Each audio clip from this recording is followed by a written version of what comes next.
So here's for an example problem for class 18 from fall of 2020 of ES110. And this is a relatively difficult problem. It's in the book, sample problem 6.7. Can't read. Okay, so to understand the problem, this is like a hydraulic lift thing. It's got these little roller ball things right here. We should notice that. It's also symmetric, right? So we're only seeing really one half of this piece. There are two hydraulic things, so everything is doubled. So you can see that we're only looking at one side of it, so we're analyzing one half of the weight of the thing we're going to lift up, which is a 1,000 kilogram crate. And so this is a table platform thing. So only one linkage is shown, that's what they said. And each of these are a length of 2a, so they're like, you know, these are parallelograms right here, right? And let's see, boom, boom, boom. Determine the force exerted by each cylinder, and we're only seeing one, to raise the crate when it's in the position where theta right here is equal to 60, and A, which is like, you know, this thing right here is at the midpoint, by the way. So this is A and this is A, so this is like 2A, so both of them there. And A is 0.7 meters, and L is, that's the distance between here and here, is 3.2, right? So right here is 1.6, 1.6. You get kind of the idea of the layout of this thing. Something I might do first is figure out what the weight is. That's just going to be the mass, 1,000 kilograms, times the acceleration of gravity. That gives us 9,810 newtons. You could do that in your head, right? Maybe not. One half of that right here, I went ahead and wrote out, was 4,905 newtons. So that's the load that's going to be placed on this thing. Now, the book goes through, takes a page, and it kind of shows you, demonstrates that, you know, like there's a couple ways that we could approach the thing. We could look at the big picture here, and I even started drawing it out this way because I didn't know which way, I didn't know how this thing was going to start. I didn't peek at first at the solution to the thing. And if we were to draw the thing out like this, and I'm going to try to make this neat because I might replace the page that I have in my notes, because I wasn't really happy. And it took up a lot of space too. I really crammed it in there. It was not a very organized event. Hopefully you won't have to see it. But anyway, we might draw this FBD where we take and let's remove the hydraulic cylinder so we could just find out what that force is that's coming down there. So something we note is that the no, I'm doing it wrong. Okay, sorry. This comes up later. So I have this linkage right there, and they didn't even give us a dimension for this, by the way, and they didn't tell us what D was. That's sort of a hint, maybe, that it wasn't going to be, it's not going to be needed. I'm messing the diagram up anyway. This diagram right here is sort of a throwaway, though. Oh, yeah, that's fine. Okay, because we actually doing this to try to demonstrate how you could chase your tail a little bit. It's just a necessity kind of thing, right? That we do a little work. Okay, so I was drawing the thing out of the frame. I need to pay attention to that. So we put in this R-E-Y and R-E-X, and we take a look and we put in this hydraulic cylinder, which I'll try to get to kind of at the right angle right here. It's going to be kind of like that right there, placed onto the thing. You know, we might want to find out what that angle is. I decided to call this angle right here for the thing. I decided to call him beta, by the way. I'll figure out what that is in a second. But we also have the reactions they're going to be right here onto these. Here we go, RGY and RGX. And this is our FDH. And this is our goal right here, is to find this. And here's like our 4,905. 4,905 newtons. Look how big my thumb is. Okay, so taking a look at this, and we try to say, oh, I'll take the sum of the moments are out here, yeah, but we have this reaction. Take the sum of forces here. It's just nothing that lines up that kind of makes the thing perfect. So there's too many unknowns, and this doesn't really help us any. And taking a look at the book, I'll just show the thing instead of rewriting everything out right here. This is what they show this right here. Let's try to focus, right?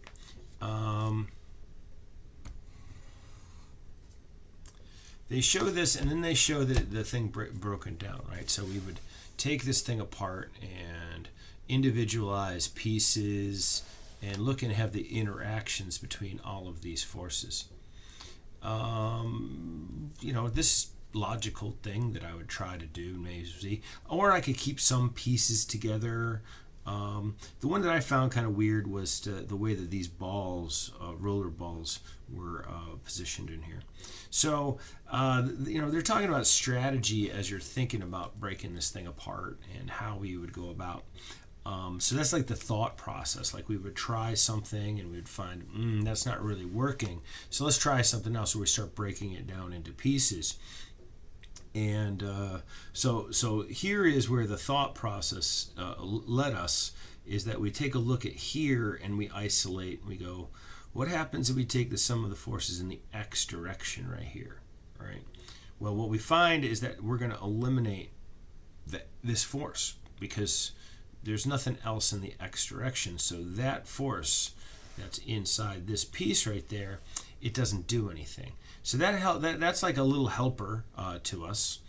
The force that we eventually want to get is right on this piece. So that's also one we want to try to emphasize right here. So we come down here, and we probably want to ignore these, right? So we're going to take the sum of the moments about this. This is the thought process, right? So, and by the way, before we depart too far away from this, we do know that now we have this B and this C.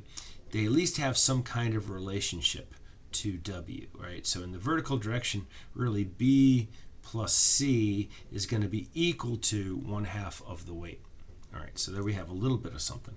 So we have this down here. We have this right here, and we've already found that 0. So we're getting closer to this, and we know a relationship to B. We know, and so we're going to need to have FBC. Right, so and this is the thought process. Okay, well, how can we get FBC?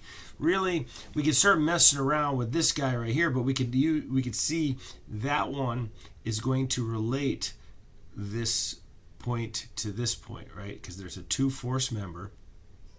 So we know we're going to need to have this as a free body diagram. So that was our thought process. Is we broke the thing apart, and we established something from taking a free body diagram, looking up at here. We established this was going to be 0, and so, and even by having this, we know that this is like the key thing we want to try to find out. So and the other missing pieces of the thing are B and C, because they're related to W. What our eventual goal is, we would like to get some kind of relationship between W and FDH. All right. So we kind of see now that it can be done, right? But now we just have to double check and see where the math goes. Now I'll say that this problem, I don't like it, because it seems to me, at least from the algebra, that you eventually need to have a trick, and I don't like those kinds of things. But it's I got to try to figure out, if I can, take a step back on what the real underlying scenario is that causes this algebra trick to work out. But if you were to go to the book, and while I started reading to you, this is like story time. What we find, like I just was describing, from this free body diagram, you figure out that in the x direction, because this doesn't have an x component, well, this has an x component, but nothing else does, that must be equal to 0. And then we see in the vertical direction that b plus c is equal to 1/2 of the weight. This one's a little bit, I think, a little bit of a cheat. They cheated a little bit. They decided to use, and I didn't really cover how you can, with this, there's 3 forces on this thing, you could do a vector triangle. I would do the sum of the forces and end up with 2 equations right here. This is what my approach would have been. This is me trying to explain the problem to you. So what I would have done is taken the sum of the forces in the x direction was equal to 0, right? And I would have found that from over here, negative FBC was going to be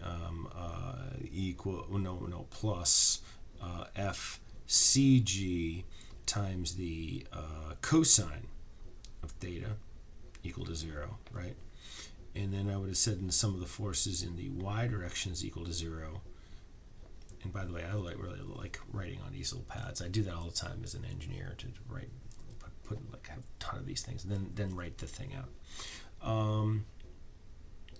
This is going to be C. I'm going to use their negative C, their nomenclature here. I didn't like using capital C.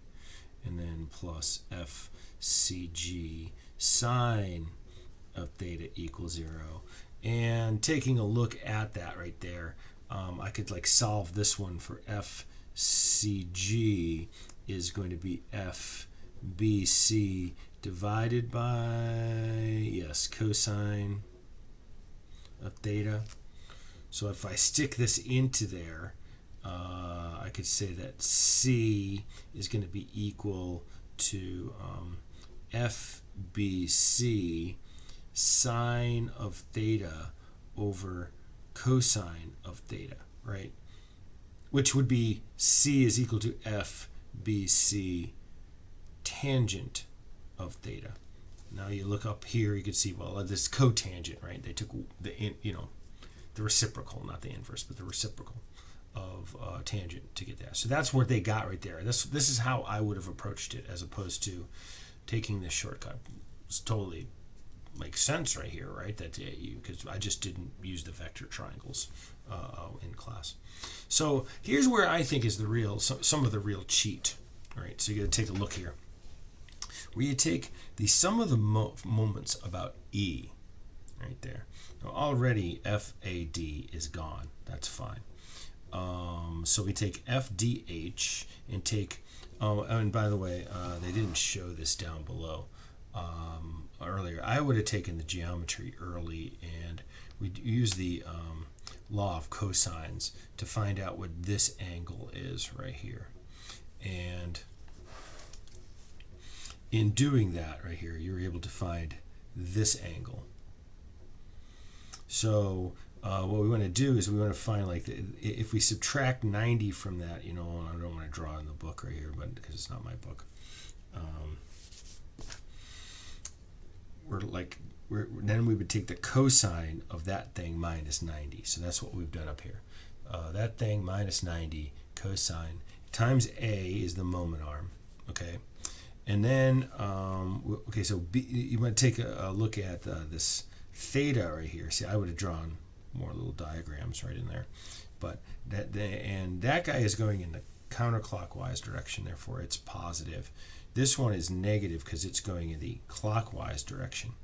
And you only want to take b times the cosine of theta right here. So like if we were to see, if I were to draw this angle into there, right? Let's see, in mine, no, I don't have it down there. I have it over in here. Right, you can see mine, what I've done is I had my 60 degrees right here, 60 degrees right here, and there's 60 right in there, right, into the thing. So that means that I want to take the cosine of 60 degrees, and so that's going to be the component that's going in that direction right there onto that thing. So we see that, and then it's going to be times 2a because that's the entire moment arm onto the thing, right? So it's the component that's going in that direction of B and times that entire moment arm. And then we also want to do FBC in a similar manner. If you could mess around with the angles right in there, and you can see that we want to take this times the sine of 60 degrees to get the component of this that's going perpendicular to this thing that's going to cause a moment. And that 2 is negative right there. And then once again, the moment arm is 2a. Now here's, so we have all that, but here's where like some of the trickiness is, that we replace FBC that we had up here with the the C times the cotangent right here. And then all of a sudden, what we find, we have cotangent times sine ends up equaling cosine. So we figure out that we actually have B plus C. They have the same thing, that they have 2 and oh yeah, and they also canceled out the A right there. So they did that. They jumped a step.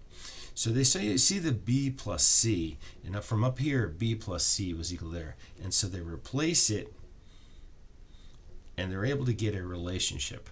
Now there's an advantage to doing this, in that like now we have some physical like understanding about this interrelationship between these two forces. This is close to being a mechanical advantage kind of idea. Like, so what is the mechanical or the mechanical disadvantage, right? Because this could actually be a much larger number. Let me check it out. Yeah, it's actually this is actually a mechanical disadvantage. But that's okay because it's a hydraulic unit, and that hydraulic unit we could build up a lot of forces in there onto this. But we can also see how it changes with different positions, because we're only looking for it in one position, right? We're only looking for it when it's in this setup right here, right? But this thing is going to start when this thing is fully detracted all the way down, and so we're going to want to be able to like figure out how much hydraulic pressure inside this is going to be needed to be able to extend the thing up. So that's worthwhile to put it together into there. And then the rest of it was just details. I would mention that in mine, what I also did, and I don't know if I want to do this in class in this manner, but you can see that I made a mess of when working through there. So I my thought process, this is not the kind of homework that you'd want to turn in.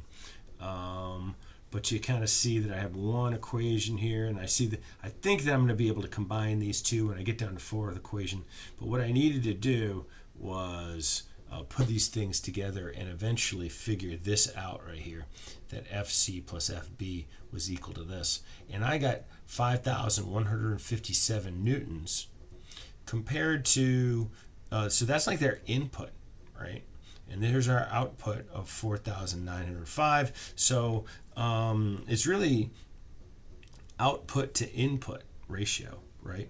So that's what our mechanical advantage is going to be. So we actually have our output is 4,905 and 5,157. So we have a mechanical advantage of 0.9511. We really want a mechanical advantage that's greater than 1, right? But see, this is the real mechanical advantage would take place here, interestingly enough, because of hydraulic pressure. Now, this is not something that you necessarily would have known, but a hydraulic cylinder looks essentially like this right here. Here's how we often will draw it right here, right? So that we draw this thing like this, right? So here's a force right here, and here's a force right here, and we have like some kind of a pump or whatever that's putting fluid into this, and that's generating pressure. So the area of this face right here, that pressure times the area, right? So the force that's been placed right onto there, and they're equal opposite forces, is going to be pressure times area. And that area can always be found by this diameter right here, right? So there's a diameter of the piston that's right in there, pi over 4 d squared, right? So a lot of times we might ask, what is the pressure? That would be F over A, right? And and another way to look at this right here, right? It says we can see the cross section of this piston that might be through into this. We can see that there's this pressure that's acting across this area right here. Now, where the mechanical advantage can take place is if we have something like this right here, but we have like this hydraulic hose, and it goes over to some type of pump, right? And the pump, it might have, it might have some kind of handle onto the thing, right? And we put in a force right here, and the pump, for lack of a better, has a similar hydraulic type of thing going on here, and so the lever arm will give us an advantage, but also what most of the time this will be a bigger area right here, so it doesn't need as much force to generate a larger pressure, right? So we put this thing in here, or it might have like a valve inside the thing where there's like some kind of check valve that's right in here. That's what a check valve often looks like right there. So as you push pressure into the thing, it doesn't come back, so that you can start to pump the thing up. Anyways, that was usually the way it would work anyway. So this thing has a different area, like so the force that gets placed down to be pushing onto the thing, the pressure is going to be F over A onto this, and that area might be larger, right? So that we can so we'll get a larger pressure for a given force that's been placed onto there, and then we'll be able to lift a larger. So that's the mechanical advantage. So if you had this F over here, that's a different F. That'd be like FA, and this might be B or whatever. At this point, I just want to make sure that's clear. That F compared to this W, that would be the overall mechanical advantage, right? There's the amount of input versus output, or really output versus input, like what you get. So anyway, this is an explanation of that example problem, because it's wicked long and it's a little confusing. The thing I don't like about it is that you have to get to this point and have to recognize this in terms of the algebra to work it in. But you do, once you get to this point right here, equation 4, you recognize that you have 1, 2, 3, let's see, 4, 5. Well, that's not good. You have 5 unknowns. That's the thing I don't like. No, there's an FBC right there, right? So we had 1, 2, 3, 4. Yeah, that's what I don't like it here. Right here, 1, 2, 3 unknowns, 4 unknowns, 5 unknowns. You had 5 unknowns, but it turns out that you're able to do it because of this algebra trick. I don't like that. I don't understand why that ends up working in this particular case. I'm going to look at that some more. This is a terrible video.